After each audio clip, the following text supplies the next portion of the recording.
किती छान. आणि हे बघा किती आत्ताच रात्रीतून.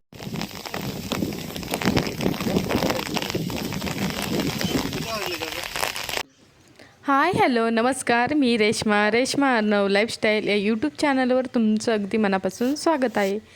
तसं तर दिवस अगदी नेहमीसारखाच होता. मी निसर्गाच्या सानिध्यात वॉकिंग करण्यासाठी, फेरफटका मारण्यासाठी चालले होते. मनात कोणतीही अपेक्षा नव्हती, फक्त शांतता हवी होती.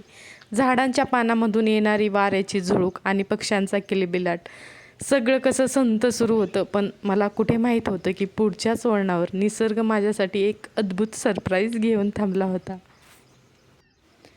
मी पायवाटेने पुढे जात असतानाच अचानक उजव्या बाजूच्या झाडीतून काहीतरी खळबळ झाली. पालपाचोळ्याचा आवाज झाला. मी जागीच थांबलो. श्वास रोखला. मनात आलं, एखादं हिंस्र जनावर तर नसेल ना. मी हळूच पाऊल पुढे टाकलं. झाडांच्या फांद्या बाजूला केल्या आणि समोर ते दिसलं. त्याने माझे डोळे विस्फारले. निसर्गाने स्वतःचे सर्वात सुंदर रंग तिथे उधळले होते. हो, समोर चक्क एक देखणा मोर उभा होता.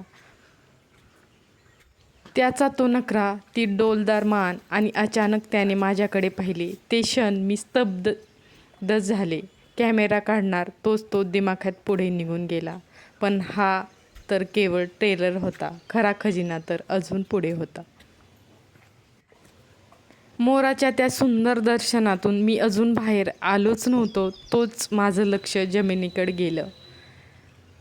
ओल्या मातीचा एक वेगळा सुवास येत होता. एका जुन्या झाडाच्या खोडापाशी आणि कुजलेल्या पानाच्या खाली मला पांढरशुभ्र छत्रीसारखे काही आकार दिसले. मी जवळ गेले आणि मला स्वतःच्या डोळ्यावर विश्वास बसेना. तिथे फक्त एक दोन नाही तर भरपूर आणि अतिशय सुंदर ताजे मशरूम उगवले होते. जणू काही रात्रीच्या रात्री तिथे परोपकारी छोट्या छत्रांची वस्तीच तयार झाली होती. निसर्गात इतकी विविधता आणि इतक्या मोठ्या प्रमाणात हे एकाच वेळी पाहायला मिळणं म्हणजे निव्वळ नशीबच.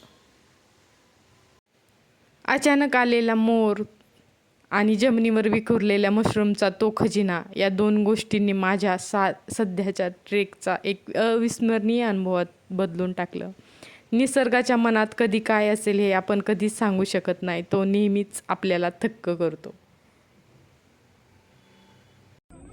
आणि सकाळचे दवबिंदू टपोरे मोत्यासारखे पाहण्यात आणि नजरेला, डोळ्यांना अतिशय अस्मरणीय असतात. हा नजारा फक्त आणि फक्त सकाळीच भेटू शकतो.